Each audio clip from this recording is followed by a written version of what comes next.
a NORAD alert. I was just going to say, maybe Chuck's back. In the event of a real emergency. Do you remember that? I in the sure event do. It was a Conelrad. Mm-hmm. Do you remember Conelrad? Oh yeah. Was Yeah. that like the predecessor to NORAD? Yeah, and I don't know. I have nothing else funny to He's say. got a cookie in his mouth. He can't. I just All had right, Glenn. We're going to move on here. Oh, by the way, Glenn, Yeah? tell your girlfriend I got a lovely letter from her, and I was really, really touched to get it. Thank you very much. Oh yes, she's always sending you letters. Yes, she's very sweet. She loves sending you letters. All right, you take care, my friend. Thank you. Right, bye-bye. Bye. That's very interesting. All the lines say line busied out. Oh, now you fixed it. Thank you, Vanessa. That was really weird. I have been having technology. Yeah, maybe this is. I don't know if we give off signals to technology, but I have had so many strange technological little glitches happen. My TV, which had been heretofore working as what's the technical word, as a TV should, it just stopped showing and now says I don't no signal. No comprende. It just Well, that's your cable or your no, but it connection, works. isn't it? But I plugged it into another TV and it worked. So there's something really weird going on, and I do not have the kind of cerebral wiring to figure that out. Well, here's a good point. You have a relatively new TV. A relatively new TV, yeah. Do you remember the days when, first of all, on every corner there was a TV repair shop? Right. That's something you don't see anymore because TVs generally don't break. No, they do break. You just throw them away. Throw them away and get another one, right. They're too expensive to... The guy used to make house calls. They would come to the house. I remember as a kid, the TV would break, and there would be a guy who would come with this box of tubes. Yeah. And he would replace a tube.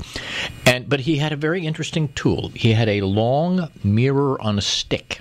Like a dentist would have. Yes, well, but you're talking a big tooth. Yes. Whoa, mama tooth. Yeah, a mammoth. But he would be behind the TV, and he would have this mirror so he could actually see if a picture was coming out of the front. But I remember those. And the TV used to have a central place in the living room. Sure did. But we, what I remember, my grandmother had. There was an. This is days well before cable. Then the only way you can get reception on the 3 stations you had in your city was you had a TV. You had it was called an aerial. It was a TV antenna, right up in the roof. But my grandparents had a really cool one. There's a little motor on it, and it was a rotor. It would spin. It would spin. Yeah. It would click, click, click, click, click, click, click, click, click. Yes, and you would just turn it so that it would bring in the reception on a specific station. Now the problem I have with TV is it's the wealth of stations. Sure. I mean, I have more stations. I have right now something like 600 stations, and then I've got an HD version of it, and then to get from one station to another can take you 25 minutes. It's like driving to Brockton. Right. I mean, it takes a very, very long time. But I get to watch really esoteric stuff on TV now. Are you watching a program called River Monsters? I've seen it. I have indeed. It's a guy who's a fisherman biologist and who goes from rivers around the world to catch these major fish who, if they share any quality, it's not like they have a fin, and that's what the quality. No, the quality they share is they all have eaten people. It's like yes, and the Thai catfish grows to be 800 feet long, and in the evening it will sneak into the village and eat all the toddlers. Eat everybody. Yeah, and the way they film it, they film it so that they're giving angles that make it look even bigger and scarier at times. It's really cool. It's a very cool. I mean, I like that program. I watched it the other day. There was like the great mountain catfish or some kind of animal that would eat toddlers and we have little babies, and then we have teenagers. We don't have anything in the middle now. They just go now where they go from being a baby to a teenager, and we don't know how that happens. And they attack them on land, which is really weird.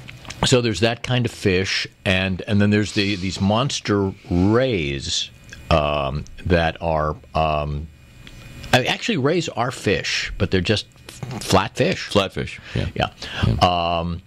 But that's a kind of wonderful program, and there's that swamp show too down there. Oh, there are a couple of swamp. Yeah. There's a swamp logger, and then there is swamp people or something. Swamp something or other. Yeah. And they have that language that's really difficult to figure out.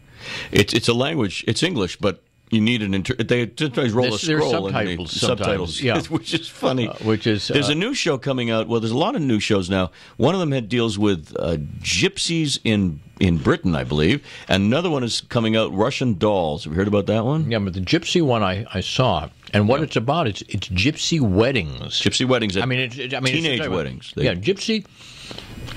I'm chewing a cookie. You have the stop best. That. Come on. You have the best cookies. I know. These. We'll talk about this later, but I'll talk about now. Newton's Fruit Thins. It's a brand new cookie because it's from the Fig Newton Company, and we can't stop eating them. They're phenomenal. They're made with real fruit and whole grain. They're like it's like a cookie, not quite like a Fig Newton, but it's a cookie, but it is just so sopping with fruit. It's a compressed Newton.